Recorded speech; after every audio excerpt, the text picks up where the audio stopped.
हामी चाहिँ उहाँको कष्टको साक्षी हुनुपर्छ र प्रकट हुने महिमाको सहभागी। यदि हामीले उहाँको निम्ति कष्ट भोग्छौँ भने हामीलाई प्रकट गरिएको हाम्रो भविष्यमा आउने महिमाको पनि हामी सहभागी हुन्छ भनेर चाहिँ यहाँ लेखिएको छ।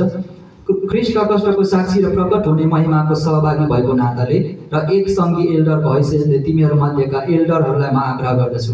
अनि यो चाहिँ पत्रुस आफै पनि एल्डर हुनुहुन्थ्यो। अनि एल्डर भएको सङ्घी एल्डर भएको नाताले चाहिँ तिमीहरू मध्येको एल्डरलाई म आग्रह गर्दछु भनेर मण्डलीलाई लेख्नु भएको यो पत्र हो। अनि 2 मा चाहिँ लेखिएको छ, तिमीहरूको रेखदेखमा राखिएका परमेश्वरका बगालको हेरचाह गर।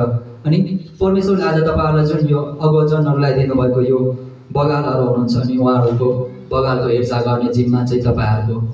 अनि आज तपाईँहरूले चाहिँ म विशेष गरी सल्लाह दिन चाहन्छु।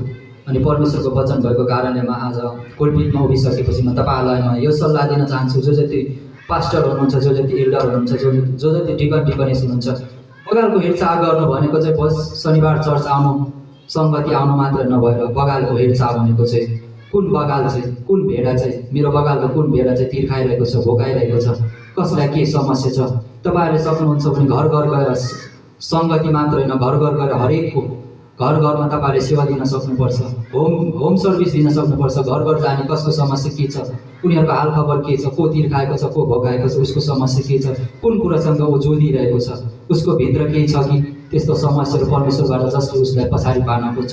आज साँच्चै नै तपाईँहरू असल गोठालो बन्न चाहनुहुन्छ भने चाहिँ तपाईँहरूले चाहिँ व्यक्तिगत रूपमा हरेकको घर घरमा गएर तपाईँहरूले चाहिँ होम सर्भिस चाहिँ दिनै पर्ने हुन्छ। घरेलु सङ्गति मात्र नभएर शनिबारको चर्चमा मात्रै नभएर तपाईँहरूले चाहिँ घर घरमा गएर उहाँको समस्याहरूलाई बुझ्नुहोस्, खुवाउनुहोस्, पियाउनुहोस्, तिर्खाउनेहरूलाई पानी दिनुहोस् अनि भोकाउनेहरूलाई चाहिँ तपाईँले भोजन दिनुहोस्। म चाहिँ यही भन्न चाहन्छु। अनि लेखिएको छ, तिमीहरूको रेखदेखमा राखिएको परमेश्वरको बगालको हेरचाह गर, करले होइन तर स्वइच्छाले, धनको लोभले होइन तर उत्साह साथ, तिमीहरूको जिम्मामा रहेकाहरूमाथि अधिकार जमाएर होइन तर बगालको निम्ति उदाहरण भएर भनेर चाहिँ लेखिएको छ। अनि लेखिएको छ करले होइन तर स्वइच्छाले। अनि हामीले कतिपय मण्डली आउने अनि मण्डलीको काम गर्ने कुराहरू चाहिँ हामीले एउटा फर्मालिटी अथवा कुनै पनि नियमको रूपमा हामीले लिइरहेको हुन्छ।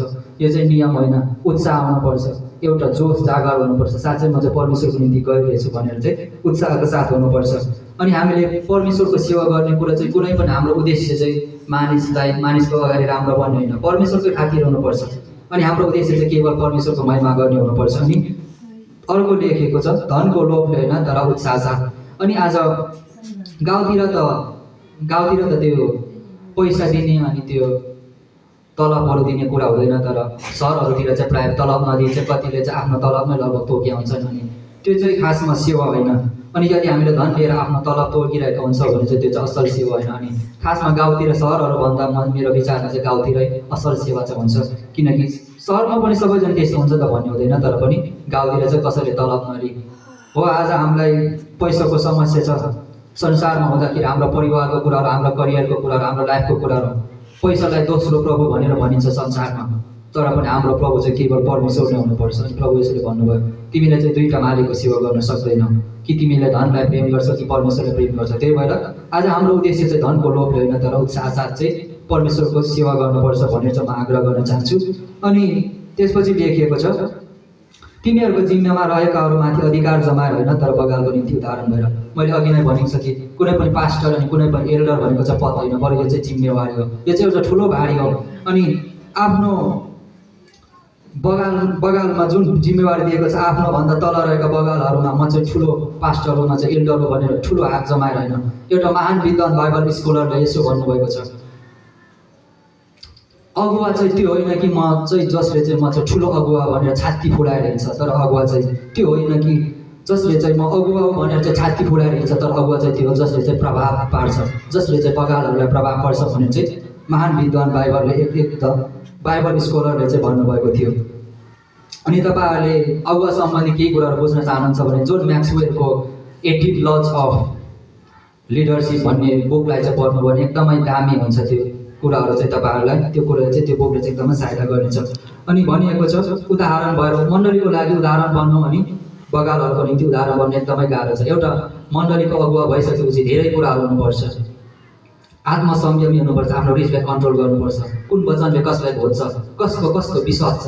यदि मैले यो कुरा भनिहालेँ भने त्यो मान्छे चाहिँ मेरो बगाल छ त्यो विश्वासबाट हटिहाल्छ कि भन्ने कुरालाई हामीले विश्वास गर्नुपर्छ।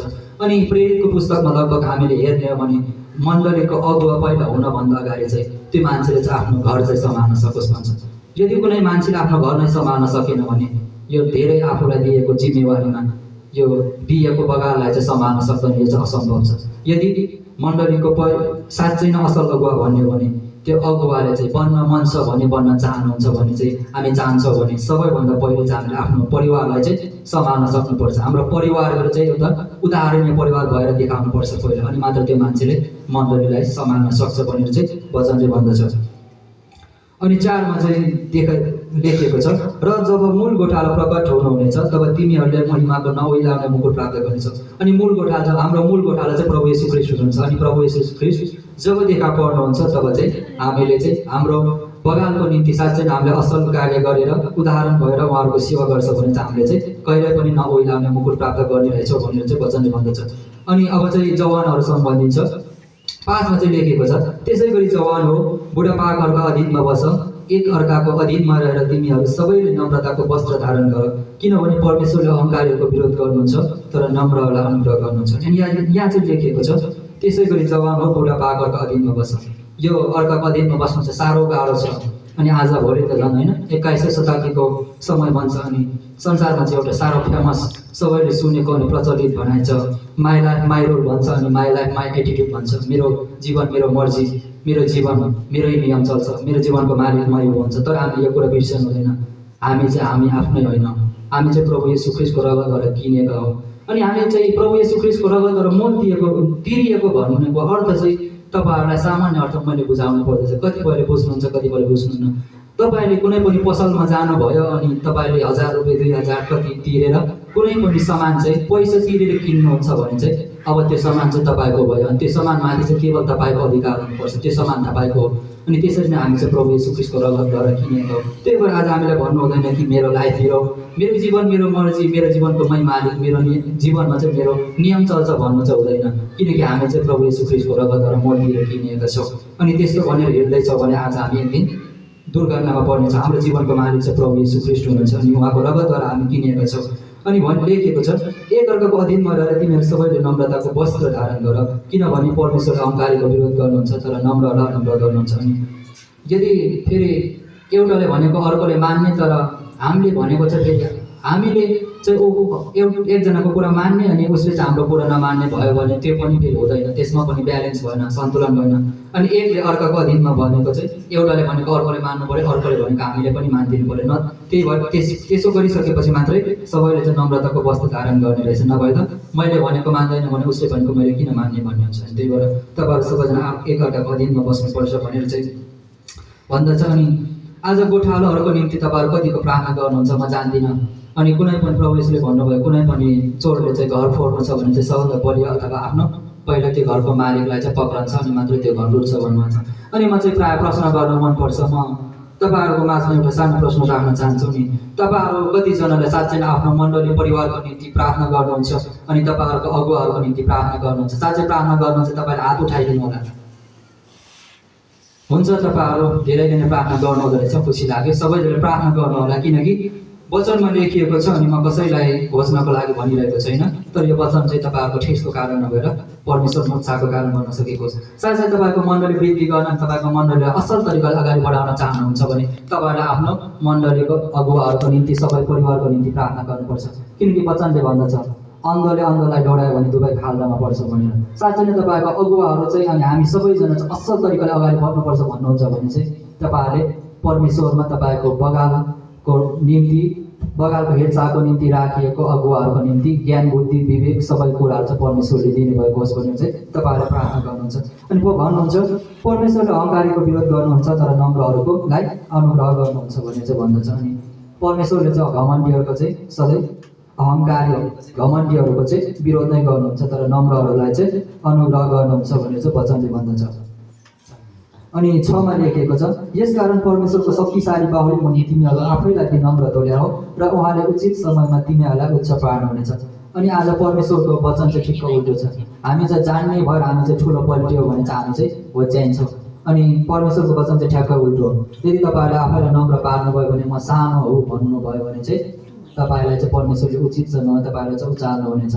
अनि प्रभु येशू नै त्यस्तो स्वर्ग अनि पृथ्वी सृष्टि गर्नुहुने परमेश्वर भए पनि उहाँ यस संसारमा आउनुभयो। अनि उहाँले चाहिँ के भन्नुभएको छ लुकाको पुस्तकमा, तपाईँहरूले मत्ती मर्कुस लुका यूहन्नाको पुस्तक पढ्नुहुन्छ भने मत्तीले छुट्टै प्रकारले देखाएको छ येशू ख्रीष्टलाई, मत्तीलाई राजाको रूपमा देखाएको छ, मर्कुसले चाहिँ सेवकको रूपमा, अनि लुकाले चाहिँ मानिसको पुत्र भनेर, अनि यूहन्नाले चाहिँ राजाहरूको पनि राजा भनेर देखाएको छ। अनि लुकाको पुस्तकमा प्रभु येशूले भन्नुभयो मानिसको पुत्र भनेर सम्बोधन गरेको छ। उहाँ आफैको रूपमा भन्नुभयो म आफै पनि अथवा मानिसको पुत्र चाहिँ आफै पनि सेवा लिन आएन, तर म सेवा लिन होइन तर सेवा दिन आएँ भनेर चाहिँ भन्नुभयो। अनि उहाँले साँच्चै नै असल उदाहरण चाहिँ प्रभु येशू ख्रीष्ट आफै नै हुनुहुन्छ, असल गोठालो चाहिँ उहाँ नै हुनुहुन्छ। उहाँले आफ्नो बगालहरूको निम्ति आफ्नो प्राण अर्पण गर्नुभयो, आफूभन्दा सानो चेलाहरूको निम्ति चेलाहरूको चाहिँ गोडा धुनुभयो, गोडा धोएर चाहिँ उहाँले एक असल उदाहरण चाहिँ देखाउनु भयो। यस्तै उदाहरणीय जीवन चाहिँ हामीले जिउन सबै अगुवाले अनि सबै जवानहरूले जिउन सकौँ भनेर चाहिँ हामी भन्नुपर्छ। यो वचनले भन्दछ। अनि तपाईँहरू जति जवानहरू हुनुहुन्छ सुन्दै हुनुहुन्छ, म धेरै जवान त देख्दिनँ तर एक दुईजना हुनुहुन्छ, साँच्चै नै तपाईँहरूले चाहिँ आफ्नो बगालको गोठालालाई चाहिँ तपाईँले बगालको गोठालाको पछाडि चाहिँ तपाईँ उभिनुपर्छ, ताकि तपाईँहरूले देख्दै गर्दा चाहिँ तपाईँको बगालको हेरचाहको निम्ति राखिएको गोठालाले चाहिँ तपाईँद्वारा उत्साह पाउनु भएको छ। अनि साथमा चाहिँ लेखिएको छ तिमीहरूको सारा फिक्री उहाँलाई सुम्पिदियो किनकि उहाँले तिमीहरूको वास्ता गर्नुहुन्छ। अनि हाम्रो जीवनमा आज साह्रै सङ्कष्ट हुन्छ। जीवन भनेको सधैँ एकनाश हुँदैन, अनि दुःख कष्ट भन्ने कुराहरू, आँसु खुसी भन्ने आँसुहरू भन्ने संसारमा हुन्छन्। प्रभु येशूले पनि भन्नु भएन तिमीहरूलाई संसारमा चाहिँ दुःख हुँदैन भनेर भन्नु भएन, तर तिमीहरूलाई संसारमा सङ्कष्ट नै हुन्छ, तर साहस गर मैले चाहिँ संसारलाई जितेको छु भनेर चाहिँ प्रभु येशूले भन्नुभएको छ। त्यसैले आज हाम्रो सारा फिक्रीहरू तपाईँहरूको फिक्री तपाईँहरूको सङ्घर्ष अनि जीवनको ती कष्टहरू ती पहाडहरूलाई चाहिँ प्रभु येशू ख्रीष्टलाई सुम्पिदिनुहोस्, किनकि उहाँले चाहिँ तपाईँहरूको वास्ता गर्नुहुन्छ। अनि थाकेका बोझले दबिएको सबैले चाहिँ प्रभु येशूले चाहिँ बोलाउँदै आउनुहुन्छ, अनि ती सबै बोझहरूलाई चाहिँ तपाईँहरूले परमेश्वरलाई दिनुभएको होस्। अनि 8मा चाहिँ लेखिएको छ सचेत रहो जागर रहो तिमीहरूको शत्रु दियावलस कसलाई भेट्टाउरा खाइहाल्नु भनी गर्जने सिंह चाहिँ खोजी हिँड्छ। अनि आज हामी चाहिँ सचेत हुनुपर्ने रहेछ, जागर रहनुपर्ने रहेछ। सचेत हुनु भनेको चाहिँ सधैँभरि चलाक हुनुपर्ने हो। अनि प्रभु येशूले भन्नुभयो तिमीहरू जान्दैनौ म चाहिँ कहिले आउँछु, म चाहिँ चोर जस्तो आउनेछु। यदि कुनै मानिसले रातको पहरमा अथवा 1-2 बजे कति बजे चोर आएर मेरो घर लुट्छ भन्ने कुरा थाहा थियो भने चाहिँ ऊ चाहिँ जागर रहने थियो भन्ने छ। अनि जागर रहो साथसाथै सचेत रहो अनि जागर रहो दोस्रोमा चाहिँ लेखेको छ। अनि भौतिक रूपमा सामान्य सोझो अर्थमा हेर्नु पर्यो भने जागर रहनु भनेको चाहिँ रातभरि नसुती बस्नु हो, तर यसले भौतिक रूपमा रातभरि नसुती नबस्नु तपाईँहरू चाहिँ पर्खेर बस्नु भनेको होइन, तर तपाईँहरू चाहिँ नसोच्नु, आत्मामा चाहिँ तपाईँहरू कहिले पनि नसोच्नुहोस्। यो वचनले चाहिँ त्यसो भनेको। अनि वचनलाई चाहिँ आज हामीले बुझ्नुपर्छ। परमेश्वरको वचन धेरै गहिरो छ, सबै कुरा हामी बुझ्न सक्दैनौँ, तर हामीले उल्टो अर्थ चाहिँ लाउनु हुँदैन। सचेत रहो जागर रहो तिमीहरूको शत्रु दियावलस कसलाई भेट्टाउरा खाइहाल्यो भने गर्जने सिंह चाहिँ खोजी हिँड्छ अरे। अनि यो चाहिँ एकदमै डरलाग्दो कुराहरू। हाम्रो शत्रु दियावलस शैतान चाहिँ कसलाई भेट्टाउरा खाइहाल्यो भने गर्जने सिंह चाहिँ खोजी हिँड्छ भनेर चाहिँ वचनले भन्दछ। हामीमा डराउनु पर्ने कुनै पनि कारण छैन, तर एउटा शर्त छ। परमेश्वरमा चाहिँ सधैँ एउटा शर्त हुन्छ।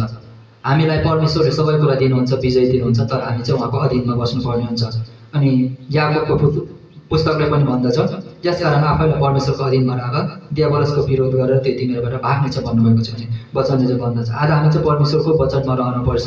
अनि मलाई एउटा साह्रै मनपर्ने कुरा चाहिँ कलसीको पुस्तकमा लेखिएको छ हाम्रो विरुद्धमा रहेका ती सबै तमसुकहरू अनि ती कानुनी दाबीहरूलाई चाहिँ प्रभु येशूले क्रुसमा किरा रोकी 2000 वर्ष अघि नै रद्द गरिसक्नु भएको छ भनेर भन्दछ। यसको मतलब चाहिँ यदि हामीसँग कुनै मान्छेलाई केही गरेको छ भने हामीसँग हाम्रो विरुद्ध चाहिँ उसले आरोप लगाएको छ अथवा सबैले बुझ्ने भाषामा उसले पुलिसलाई रिपोर्ट गरे अरे अनि हाम्रो विरुद्ध चाहिँ अदालतमा कानुनमा चाहिँ हाम्रो विरुद्ध चाहिँ त्यो कागज छ अरे, हामीले गल्ती गरेको कागज छ अरे, त्यही कागज भयो भने चाहिँ हामी चाहिँ गाह्रो पर्छ, त्यो कुराको हामीले दण्ड भोग्नै पर्छ। त्यस्तै कागज थियो हामीसँग पनि हाम्रो जीवनमा, तर त्यो कागज अनि ती सबै कानुनी दाबीहरूलाई ती तमसुकहरूलाई चाहिँ प्रभु येशूले चाहिँ 2000 वर्ष अगाडि नै क्रुसमा किरा ठोकी रद्द गरिसक्नु भयो। तर हामी चाहिँ परमेश्वरको अधीनमा रहनु पर्ने छ भनेर चाहिँ वचनले भन्दछ। परमेश्वरले हामीलाई दिनुभएको शर्त चाहिँ यही हो। अनि भन्दछ कि ती सबै शासकहरूलाई ती दुष्टलाई हाम्रो दियावलस हाम्रो शैतानलाई हाम्रो शत्रु शैतानलाई चाहिँ प्रभु येशूले चाहिँ निशस्त्र भनेको चाहिँ अब चाहिँ शैतानसँग कुनै पनि हात हतियार नै छैन। शैतानले चाहिँ हामीलाई गर्न सक्ने भनेको छल र धम्की मात्रै दिन सक्छ, तर उसँग चाहिँ केही पनि हतियार छैन भनेर चाहिँ वचनले भन्दछ। हतियार नै छैन भने चाहिँ उसले केही पनि गर्न सक्दैन, तर हामी परमेश्वरको अधीनमा रहनु पर्दछ। शैतान चाहिँ दाँत दिनको भन्छ, हामीलाई टोक्न चाहिँ खोज्छ तर उसँग ताक छैन, तर हामीलाई चाहिँ फेरि धम्काउन तर्साउन चाहिँ सक्छ। हामी चाहिँ परमेश्वरको अधीनमा रहनुपर्छ।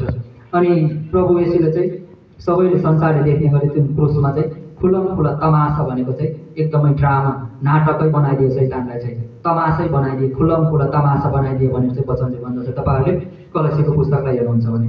अनि लेखिएको छ 8मा, विश्वासमा दरिला भएर त्यसको विरोध गर, किनकि संसारभरि नै तिमीहरूका दाजुभाइहरूले पनि यस्तै कष्टको अनुभव गरिरहनु परेको छ।